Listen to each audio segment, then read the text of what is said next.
I saw my parents' location.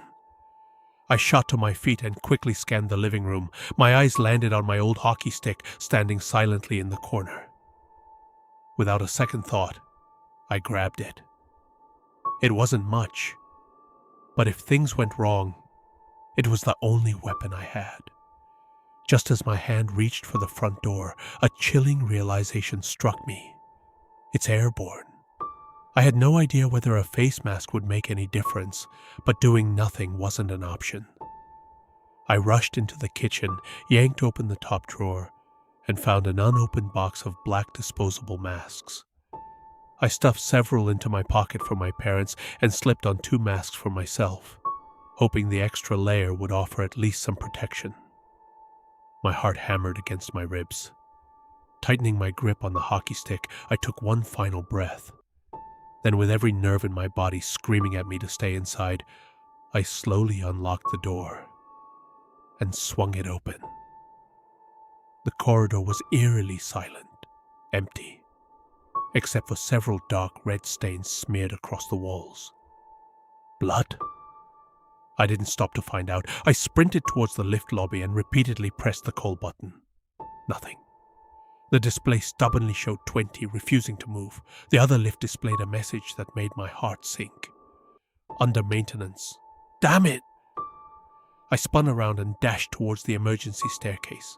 The heavy metal door flew open with a loud bang as I stumbled inside. I began racing down the stairs. By the time I reached the 7th floor, I froze. There was blood. A huge pool of it. Fresh. It had spread across the landing and trickled down several steps like a crimson waterfall. Then, I heard something. A faint sound. Wet. Uneven.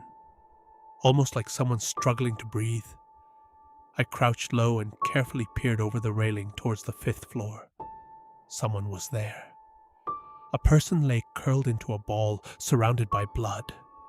Their body twitched every few seconds. I couldn't tell if they were alive or becoming something else. My heart pounded so violently I was certain they could hear it. Every instinct screamed at me not to move. For over a minute, the figure remained in the same position, making only small, unnatural movements. I slowly stood. One step, another. Each foot landed as gently as possible. I held my breath, terrified that even the slightest sound would make the figure turn around.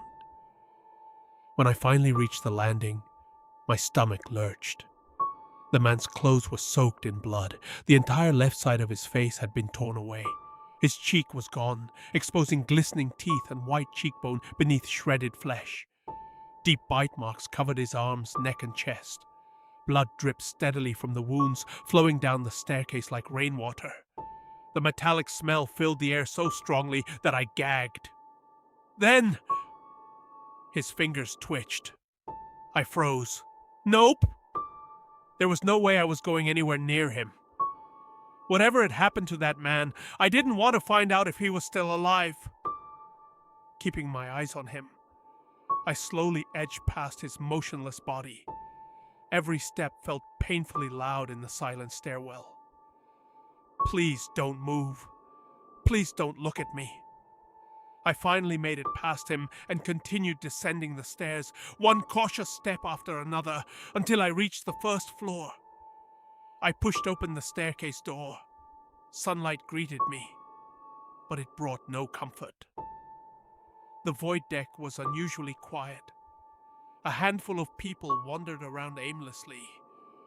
Some stood completely still, staring into space. Others looked around in confusion, as if they had just woken from a nightmare.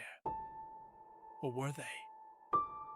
At this point, I couldn't tell who was simply frightened and who was no longer human. I resisted the urge to run. The last thing I wanted was to attract unwanted attention. Instead, I took a deep breath and walked as normally as I could beneath the block towards the car park, where my parents had parked their car.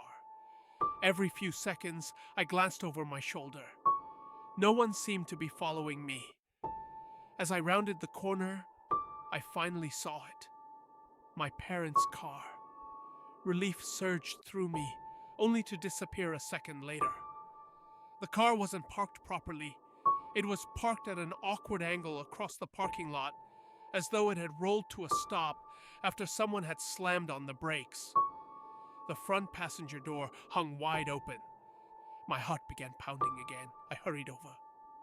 "Dad?" I called softly. "Mom?" No answer. I reached the driver's side and pulled the door open. Empty. The driver's seat was vacant. The passenger seat was empty too. My mother's handbag was still lying on the seat. My father's mobile phone rested in the center console. Neither of them would have left without those. Not willingly. A cold knot formed in my stomach. I looked around frantically. The car park was eerily silent.